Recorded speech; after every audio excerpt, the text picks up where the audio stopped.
What is up, everybody? It is Alex from Heavy New York calling from the altar again, and this time we return with Serena of Noctul as well as Svalbard. It's so great to have you here. Thank you so much for coming on today. Oh, hello. Thank you so much for having me. Super excited to be here. Yeah, it's super exciting to have you back. As I said before we started rolling, the last time we spoke, that Noctul album was absolutely extraordinary. I think it's a black metal classic. But now we got another classic in the works. We got The Weight of the Mask. I consider it the best Svalbard album, just as good as One Day This Will All End, and so on and so forth. Was there sort of like a vision that you had going into the making of this record? Did it just feel like you were picking up where you left off after When I Die, Will I Get Better? Or is this like a new beginning for Svalbard? I'd say it's definitely more of a new beginning. We knew we didn't want to make When I Die, Will I Get Better Part 2. We didn't want to emulate the previous album that we just made. So we very deliberately made quite a few decisions where, with our writing process, one of them being that we really wanted the contrast to shine through on these songs. So what you'll notice is the heavy songs on The Weight of the Mask are some of the heaviest songs we've ever written. But then the softer songs, like How to Swim Down, are some of the least heavy and most kind of atmospheric songs we've ever written. I mean, I say least heavy, I think they're very heavy emotionally, but not so much, it's not down-tuned and screaming or anything. So yeah, it was very much all about an album of contrasts, and that's to musically represent the feeling of kind of walking on a tightrope when you're struggling with mental illness. Well, the contrast that you mentioned is the first thing I noticed when listening to this whole album, because like when I first heard Faking It and then Eternal Spirits and then How to Swim Down, I've noticed that there was many different elements of contrast that were expressed on that. But then, you listen to tracks that I've had the privilege of hearing, such as November or Lights Out or Be My Tomb, and that's further demonstrated on here. And with the concept of expressing mental illness in a way, was the contrast utilized? Was that the main reason why you wanted more contrast on this album, to express that sort of mental deterioration? It's an interesting one because how it works lyrically with Svalbard is I write all the lyrics after we've written all of the music. So we spent 2 years writing all of the music, and I write every day in a journal, but I don't sort of sit there and write lyrics, if you know what I mean. And then once we had all of the songs finished, that's when how I work with it is I'll listen to the song and I'll think of what feelings and experiences match the atmosphere of the music and try and kind of marry the two together. Then I'll go back through everything I've been writing over the last couple of years lyrically and just sort of piece it together with the song. So it's a weird one with Svalbard. Like, although we always knew we wanted that contrast and that kind of almost like the dynamic has been sort of exaggerated so that the ambient parts and the softer parts feel even more delicate, and then the heavy parts feel like they're really gonna punch you in the gut this time. Lyrically, the overarching theme of sort of struggling with depression, that only really came into the fold towards the end of making the album. Well, I feel like, and I'm not really one to ask what does the record name mean, because it's like such a cliche question to ask, but I feel like the first three albums, One Day, All This Will End, It's Hard to Have Hope, and When I Die, Will I Get Better, has a means of like a destiny to the end, almost sort of like the art of self-loathing is demonstrated within that title. But The Weight of the Mask, because a mask has so much symbolism behind it, especially after the last couple of years we've had. And, there's also, we literally hide behind masks all the time. So being that I feel like that this album title is a little bit more on the metaphorical side in a way, is it like expressing a different meaning or a different side of Svalbard or even you as a lyricist? I think, yeah, you're definitely right. And it's probably the most metaphorical and more poetic album title we've had. It's less direct than When I Die, Will I Get Better, or It's Hard to Have Hope. I think The Weight of the Mask is far more open to interpretation. How it relates to the album is that the entire album has a central kind of lyrical thread running through it of depression, how this affects your relationship with yourself, how this affects your relationship with others, masking, where that pressure to mask comes from. Does it come internally? Does it come from external societal pressures? And so the idea, the weight, that is referring to the pressure, like the pressure of having to feel like you are never in a position where you can sort of comfortably talk about what you're experiencing when you're really in the darkest depths of depression, feeling like instead you just have to kind of wear the mask, otherwise you'll be a downer, or otherwise you'll make your work life difficult, your family life difficult, that kind of thing. So just sort of masking your way through. And then the mask, I mean, there's so many different implications of this, even, yeah, just looking back on the last couple of years we've had with masks and how that relates to the pandemic, and people, you know, the different reactions that people had to wearing a mask, but also in a far less literal sense, in the kind of way of a mask acting as a barrier that isolates you behind it and prevents other people from being able to connect with you because you are struggling so much with mental illness that you almost feel unable to connect with. There's a lot of different meanings to this album. And that's kind of, I want the title to be sort of open to interpretation to anyone who listens. And being that, you know, you've explored, because like with the Noctool album, that was very much conceptually inspired by Skyrim, which I thought was pretty awesome. But then, you know, I feel like with Svalbard, and not to say that Noctool wasn't serious at all, the technical proficiency on there definitely proves it was, but like, I feel like, you know, the lyrics to this are a lot more darker and a lot more real, and it's not rooted so much in fantasy. So depending on what you're singing about, does it resonate with you on a different level, or do you almost channel a different energy depending on the lyrical content? Oh, absolutely. It's like if we're talking contrast between Nocturnal and Svalbard, the emotions that I feel recording Nocturnal albums where I'm singing about Skyrim dragons and weapons and side quests in the game feel completely different. It felt very empowering to make that record. And that record, even though I'm screaming my guts up and I'm shredding on guitar, it's a celebration. And that album is full of joy. It's the most joyful black metal album you probably ever hear. Whereas with Svalbard, yes, it comes from a deeper, darker place. And I think you can hear that in the difference between the vocal performances, even on a very literal way of my vocals are, in terms of pitch, deeper on Svalbard than they are on Nocturnal. And it's all about kind of, I think lyrically, the words on The Weight of the Mask come from a sort of very desperate place.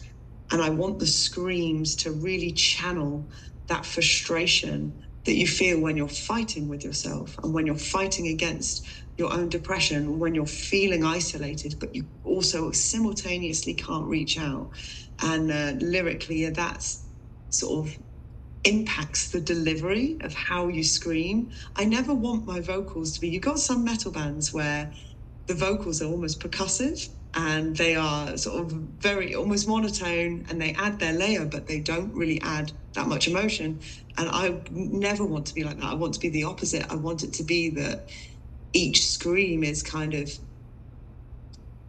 a reflection of the different emotions of the words. Well, I mean, when you have these subject matters that you have to address, I think it's important that you express this, and I think it's almost heroic that you are able to express it. But I've always said that when depression and agony is the subject matter behind the material or the fuel to the fire, that sometimes artists can become victimized by their own products in a way. You can almost succumb to madness in the creative process. So while it may be very cathartic, do you find that maybe exploring this subject matter is also just as deteriorating? Definitely. This is exactly what I mean again with the kind of the tightrope and the balance of it's really sort of strange to have songs about some of your worst experiences and to have to create something out of so much pain. The way I kind of describe it is like you've taken the sort of the seed of depression that's inside your head, you've planted it into the soil and turned it into something in the process of making a song about it, and then you watch that flower grow And that is, you know, it's transformative, which is a good thing. That's the positive. You look at that flower and you go, hey, something came from this darkness, so it can't be that bad. But simultaneously, that flower is now a constant reminder of your depression and a constant reminder of what you're living through. And when you have to sing these songs night after night on tour, you are reliving that pain every single night on stage. And also personally for me, like, I have really struggled with depression recently, and it has really impacted the lyrical theme on this album. But I don't want that to be all I am. I don't want to be painted as a broken person. And do you know what I mean? Like, for it to almost like eclipse every other side of me just because it's something I've written an album about. Yeah, I was gonna ask in a way, like, does it almost because I mean, I've spoken with you before, and you know, we bonded over Skyrim, which was awesome, and like, you know, like I felt like it was a very positive and uplifting interview, and I can't, obviously forgive me for assuming, but you know, we're not the same people 24/7. We never stop learning, and you know, I would imagine when you're in the studio, you're in a different headspace or in a different mind frame than when you're out and about or when you're playing live. So does maybe the material gain more context? Does it maybe evolve the meaning of the material over time as it grows and develops, just like you grow and develop? Oh, definitely. I think you get a different perspective over time on songs, especially when you can write a song, a really specific song about, say, like Listen to Someone from the third album, which is about, you know, flipping around that belief, you know, when people say, oh, if you're struggling, talk to someone. And now I wanted to write a song, well, hang on a minute, if people are going to be able to take that brave step to talk to people about what they're struggling with, the person on the other end needs to be prepared to actually listen and not just tell them to shut up, to like cheer up, basically. And I've had a lot of people come up to me after we've played shows and tell me what that song means to them. And that's when you gain the perspective, is when it resonates with others and you kind of go, oh, hang on a minute, like, this isn't just about me anymore and what I'm going through. This is a song that will sit with people and comfort people and offer them a shoulder to cry on when they're struggling. And that is when it becomes transformative in a positive way. That's when you go, wow, like, some lyrics I wrote about a tough time have helped someone else. Mm-hmm. And that's the most important thing to me in Svalbard, is creating music that makes the listener feel less alone. You've obviously have expressed many personal stories, and I commend you for being able to express that. But are there also maybe external sources of inspiration that's channeled into Svalbard's music? Because the famous saying is that we are all products of our environment. In terms of external inspiration, so every single track on The Weight of the Mask is a reference to other pieces of music that have got me through depression. So we have a song called Lights Out. There's a band called Antimatter who have an EP called Lights Out, and that is where I got that name from. It's because that EP, you know, it was a shoulder to cry on for me. Their music got me through some dark times. Same with the song Be My Tomb. There's a lyric about empty rooms, which is, it reflects my personal experience at the moment of living in a house on my own and how isolating that can be, but also it is a reference to the Gary Moore song Empty Rooms, and specifically the lyric Empty Rooms Where We Learn to Live Without Love, which was something that I've been super relating to very hard as well. So everything's a reference in terms of inspiration. Where does the Wilt Beneath the Weight come in? Because that's one of my favorite song titles, I think, ever in Svalbard. Oh, thank you. I think to Wilt Beneath the Weight is like the reason it's at the end of the album is it's almost like a summary of the whole kind of concept of being buried by the weight of the mask. And so we're going back to the concept of the weight and the pressure to kind of have this kind of performative self that ticks the boxes of what you think how you think everyone wants you to be. You know, this smiley, outgoing, happy person kind of, that's where that's, and then the wilting is about basically kind of crumbling beneath that and acknowledging that behind the mask is someone who is sort of falling apart. My favorite lyric, my favorite Svalbard lyric is in that song of all time. Wow. It's grit your teeth when they've just been broken. That is, I feel like that just summarizes everything I've gone through in the last couple of years. It really is almost like a cruel joke in the way that when we are at our worst, art tends to be at its best. And it's really, really like. And let me ask you, and this may be kind of like both a strong hypothetical and kind of like a cheesy question, but do you think it's possible for, and not just even for you, but for a lot of people who've used depression and agony as their means of subject matter, do you think it is possible to write music from a peace of mind, and maybe when we are in a good place in life? Oh, absolutely. I mean, to use an example, that when I wrote the Noctual album was probably one of the happiest times of my life. Ironic since it's black metal. Yeah, I know, but I was just playing loads of Skyrim. It was, it was a lockdown, so I had finally had the time to pursue a black metal solo album, which was something I've been thinking about and wanting to do for many, many years. So I was in a really good place when I wrote that album, and yeah, so I do think it's possible to write music from a good place. There is definitely a correlation between when you're in pain and when the creativity flows. And it's almost like I don't want to view the pain as necessary, because I think that's a detrimental way to approach it. But the two go hand in hand. Yeah, but I also think that there is a difference between a suffering artist and somebody who suffers and happens to make art. I think that there Yeah. is a big difference between the two.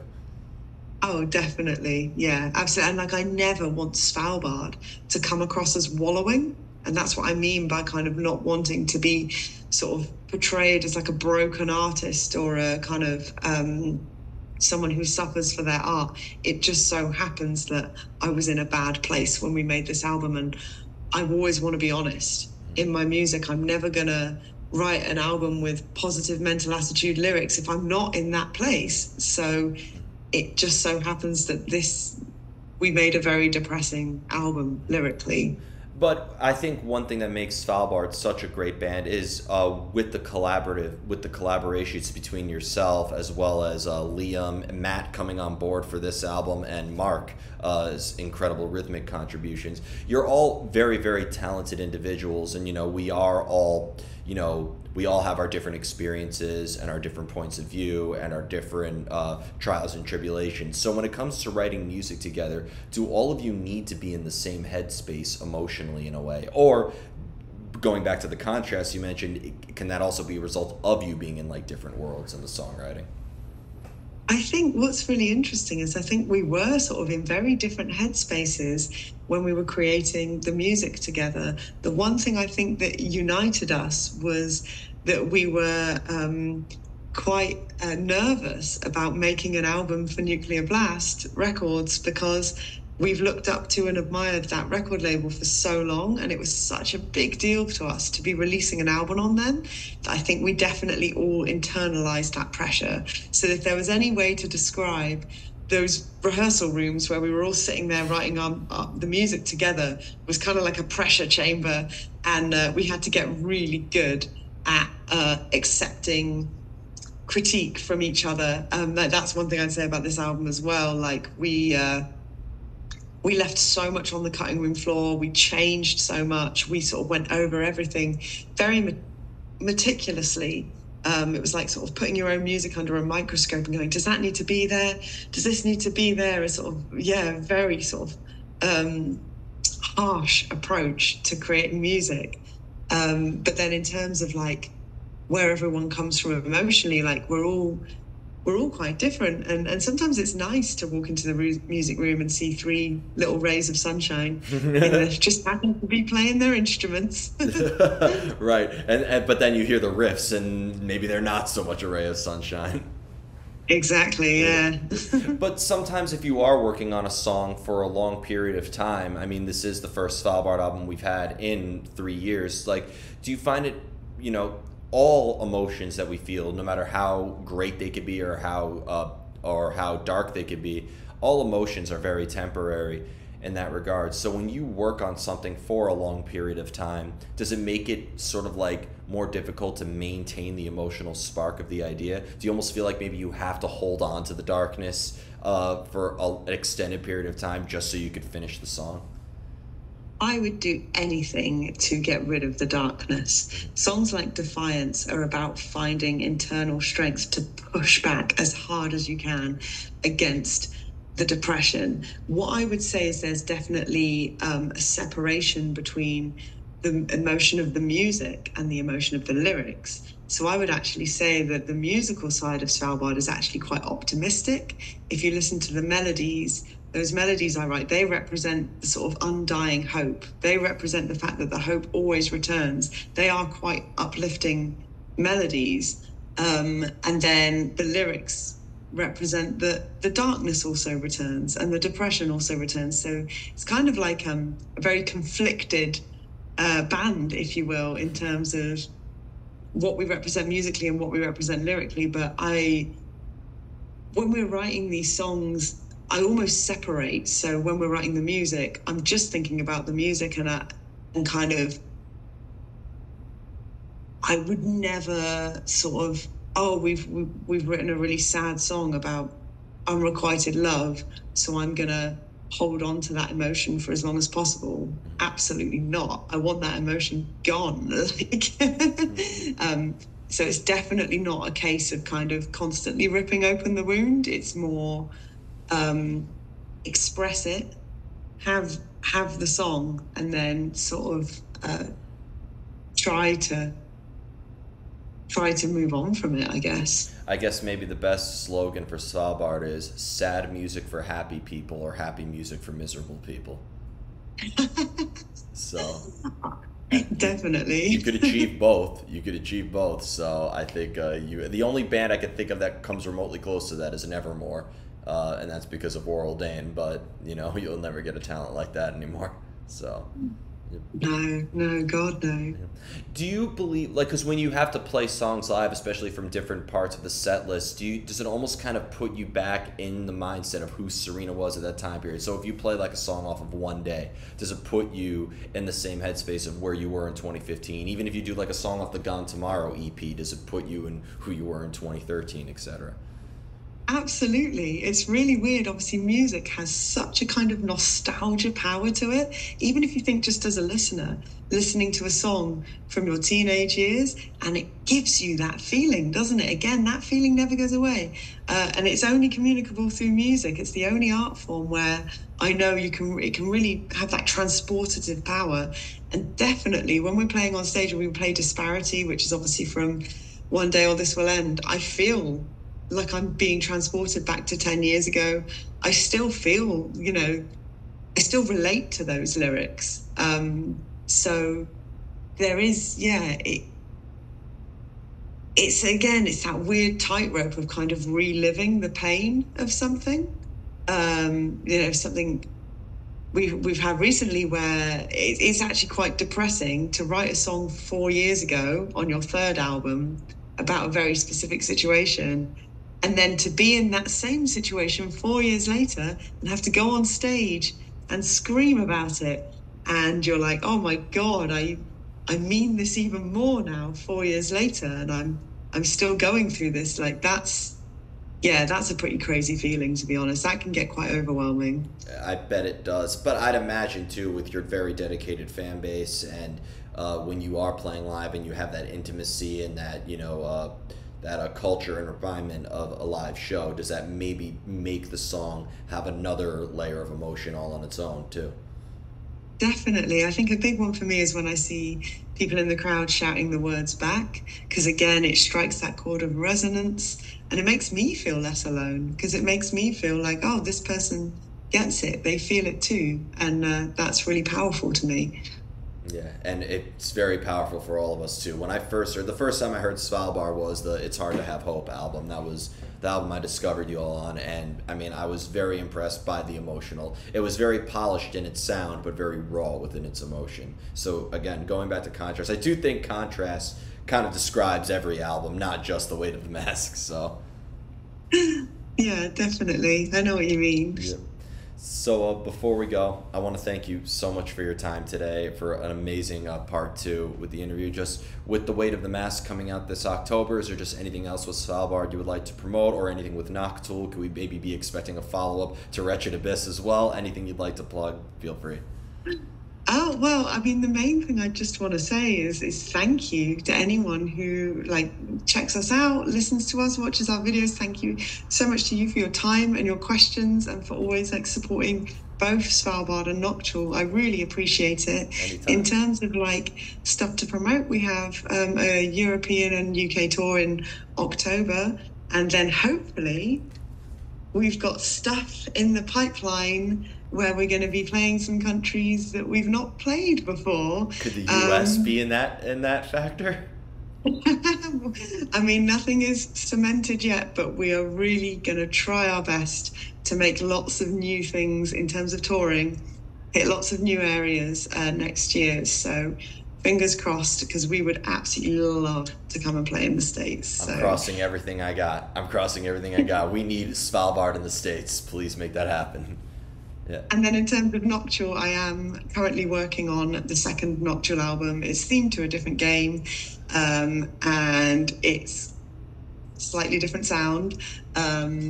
I'm really, really excited about it. Is Zelda gonna be the game by any chance? No, Okay. no, not that. I couldn't get on with the building mechanic in Tears of the Kingdom. It was a pain in the ass. I loved it at first. I was obsessed with it, but I realized it was kind of like a honeymoon phase with it. Like it was same fate as Breath of the Wild. You beat everything in the game, and you don't know what to do after that. So Yeah, yeah, yeah, that's exactly how I felt with it as well. yeah. I beat every shrine and every dungeon, every side quest. I beat pretty much 90% of the game, and now I'm like, all right, what now? So, but no regrets. But thank you so much, everybody. We are here with Serena of Svalbard and Noctool. Be sure to check out The Weight of the Mask when it comes out this October. This is Alex from Heavy New York, and we will see you next time.